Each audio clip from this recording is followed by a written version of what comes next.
Hello everyone, welcome to Toyeen Talks. Hello everyone, welcome back to Toyeen Talks. To all our beautiful subscribers, we say thank you so much for staying with us. And if you're new here, we are so happy you find us. Please don't forget to like, subscribe, and hit on that notification button so you will be notified for more upcoming videos. Money, màá dúró tí wọ́n tán. Ìkà tó ń ṣe yẹn ló jẹ́ kí n máa sá fún wọn. Ìkà àti irọ́ tó ń pa yẹn kó tó yẹ kí n máa sá fún wọn nìyẹn o. Tí mo ní mi bá wọn ṣe, mi bá wọn ṣe. Wọ́n fẹ́ kí ẹ máa rárá bu fún nǹkan tí ṣé tí ọba rárá bu fẹ́ ni tí ó ń tọ̀wọ̀ ní bá tẹ́ tí ọba sáré pé kí má tẹ̀ kí n lè jẹ́ èèyàn gidi ṣé ó ń tọ̀ ló máa bà tẹ́ gbẹ̀yìn. Àtúbọ̀tán ni. Bẹ́ẹ̀ni. Àtúbọ̀tán ló mọ lè yan bí kalẹ̀ yàtúbọ̀tán ni. Ẹ wọ̀rọ̀ Mohbad inú à ń sọ lọ wájú à ń sọ lọ sẹ́yìn. Ṣáàmọ́ ẹni tó jẹ èso àjàrà ni. Àtúbọ̀tán ni. Tẹ́yìn bá wà kan ọmọ. Tẹ́yìn ka àwọn ọmọ. Ẹ wà àdúrà náà. Àtúbọ̀tán ni.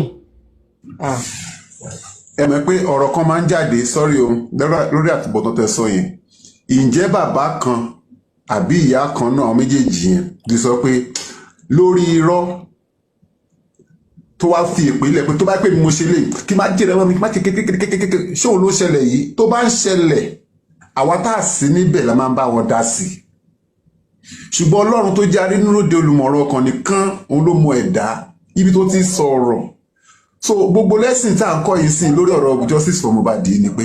Dára mo gbọ́ kí nǹkan yẹn ṣẹlẹ̀ láàrin àwọn òbí méjèèjì kọ́mí tí verify ẹ̀ láàrin lẹ́nu kọ́nu wọn nǹkan yẹn ṣẹlẹ̀ láàrin àwọn méjèèjì but tó wáyé pé mo ń bá ya Mohbad sọ̀rọ̀ ńgbà tí mo gbọ́ ni màá béèrè nǹkan yẹn lọ́wọ́ wọn nǹkan yẹn ṣẹlẹ̀.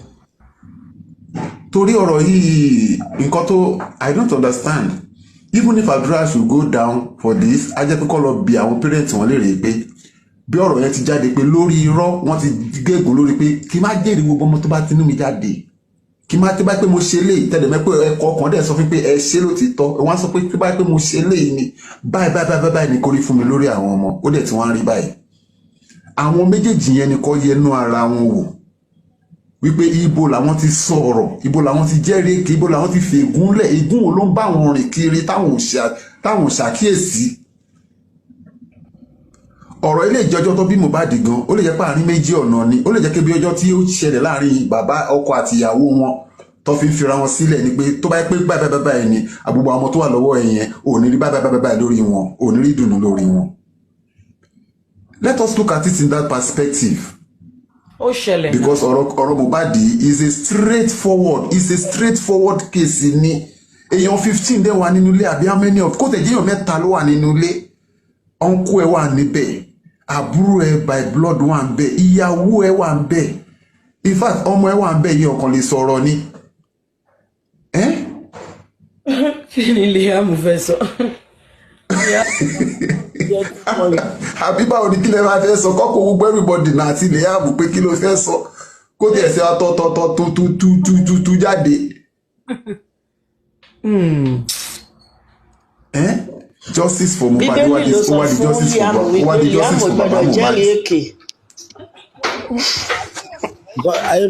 Ẹ̀jẹ̀ bọ̀kọ́ tí mi tẹ̀sí máa wò náà tí mo bá àwọn pípé máa rárá wọ́n kàn máa búyàn máa sọ̀rọ̀ ẹ pé bọ́n bíjò tó wá fẹ́ ṣe ṣòkò sí ni ó máa gbójú ẹ̀ jáde ẹ máa rí ó máa wà ókè most gbogbo ọkẹ́ ní bọ́ ṣe wà ẹ́ tó ní àwọn òsì àpáàtì Tenny olójú tó lè gbójú jáde báyìí tó wọ́n á máa sọ pé mọ̀mídé ẹ̀yẹ wojú mọ̀mídé bó ṣe wà ẹ̀ bójú ẹ̀ ṣe kúrégé tó yọ tí gbogbo ẹ̀ tó ń dán everything shine wọ́n á máa ní ẹ̀ rí tó lè sùn ó ti rú tán gbogbo ẹ̀kẹ́ ìwọlé ẹ̀kẹ́ mọ̀mídé yìí ti pa pósì ẹ̀yẹ wò èwo ló gbogbo àwọn tó lè sọ ẹ̀kẹ́ kò sí tó da tó mọ̀mídé yìí kò sí tó fáìn tó mọ̀mídé yìí nù ọ̀ kí yóò sì ẹ jáde tó lóun fáìn tó mọ̀mídé pẹ̀lú bó ṣe máa ń múra ẹ̀ tó ṣe máa wà òkè ẹ wá máa bú ẹni ẹlẹ́ni ẹ máa rárá bú fún èyí tẹ́ bú yẹn gan ẹ̀yẹ gbójú jáde kẹ wá bú mọ́ kẹjọ kó sí ara yín kẹjọ wà lẹ́gbẹ̀ẹ́ ara yín kọjọ fún yín ní pass mark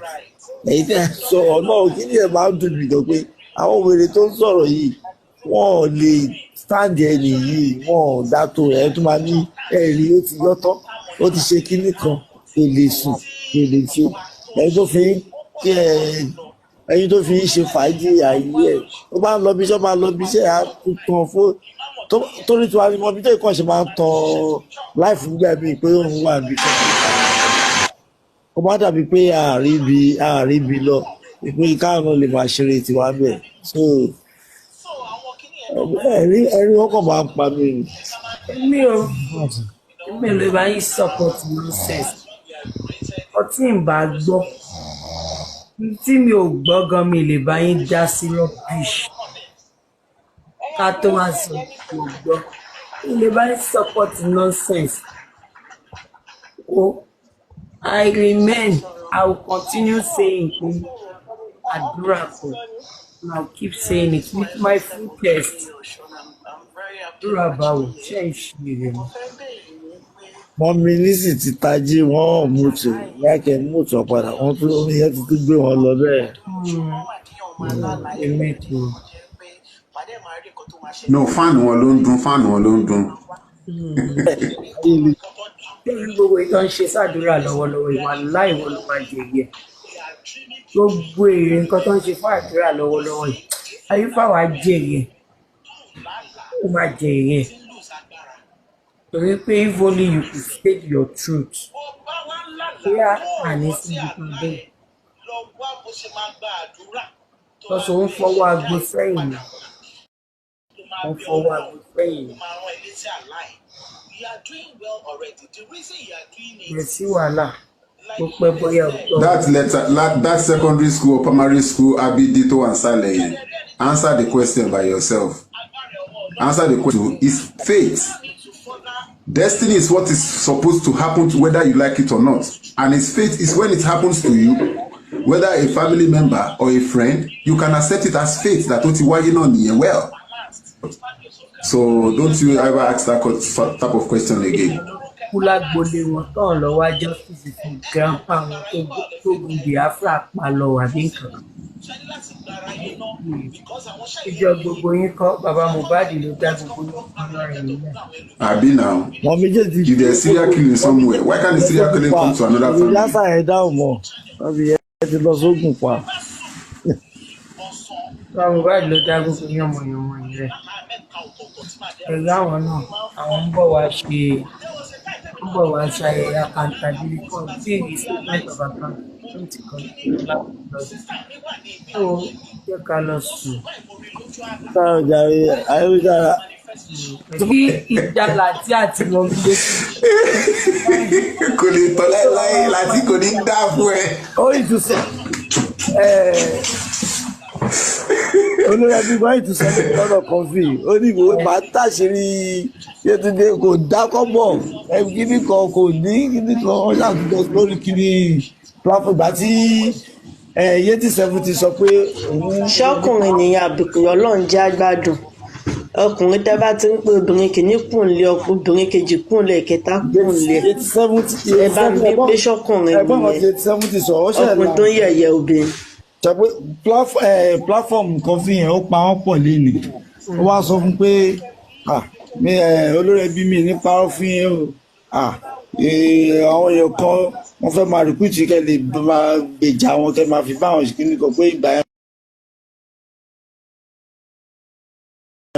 òun yẹn wá sọ pé òun máa tẹ̀ táṣìírí Yétúndé yẹn ò tiẹ̀ ní kọ́bọ̀ ẹni mọ̀mí kan fi ẹ̀ challenge ẹ̀ kó lọ mú rìsíìtì go for me wá àwọn gan gbogbo àwọn tó ń sọ̀rọ̀ ìwọ àwọn gan kọ́ mú rìsíìtì tí wọ́n náà jáde tí go for me wọ́n kọ́ mu àti kọfí àti gbogbo wọn kí wọ́n kọ́ mú rìsíìtì tí wọ́n náà jáde kí wọ́n tó ní kéèyàn kan máa mú rìsíìtì. ó challenge mi Yétí ẹ lè imagine.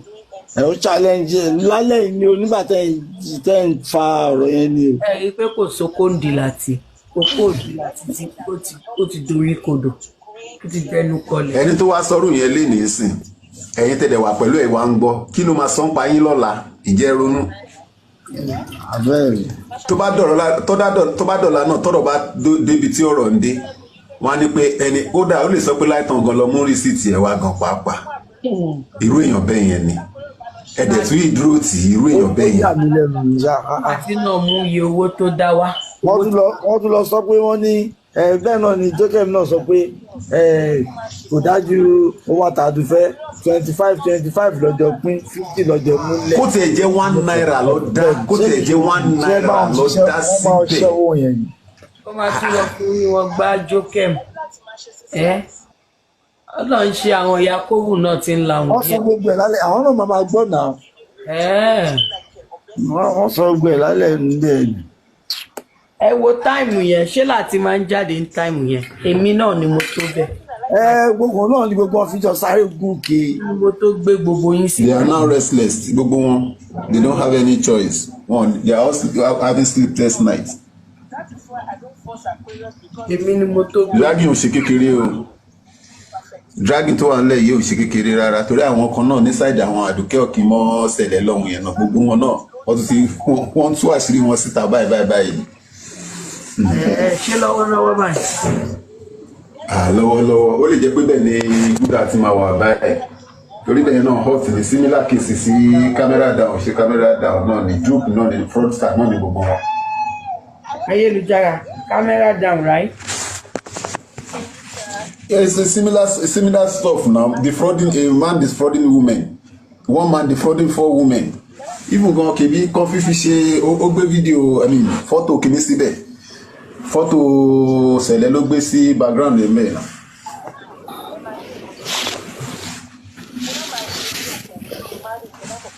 Photo ṣẹlẹ̀ ló gbé síbẹ̀. Kí ló ń ṣẹlẹ̀ lórí black app? Nǹkan táwọn èèyàn lè ṣe lọ sórí favourite náà nìyẹn. That's why torí pé ìyẹn ò lè dàbí black app yìí láíláí. ọ̀dọ̀ Àdùkẹ́ Ọ̀kín àbí. Yes, Àdùkẹ́ Ọ̀kín, that is very wicked baby.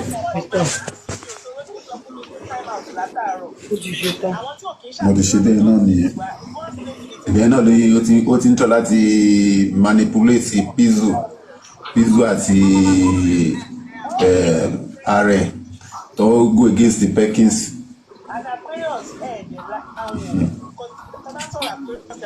They are just oríṣiríṣi motive lórí kálukú bá wa sí J4M yìí. They just have different motives. Plans wọn yàtọ̀. And most of the people tó dẹ̀ wà lẹ́nu bèbè yìí, especially those in South Africa, most of the people involved in fraudulent acts is SA lọ́wọ́. Yes, SA lọ́wọ́. Allege ló ń pè gbogbo ẹ̀ allege ló ń pè gbogbo ẹ̀ kí ló dé tá allege fi ń jáde wọ́n ṣe allege ẹlòmíì kọ́ dárúkọ ẹlòmíì mọ́ nǹkan. If a name is brought out in this J4M, automatically there is an epitome of it. Ó ṣẹlẹ̀ bẹ́ẹ̀ ni ó ṣẹlẹ̀ bẹ́ẹ̀. Honestly speaking, I'm proud of this page. I wouldn't lie. Mi ní parọ́.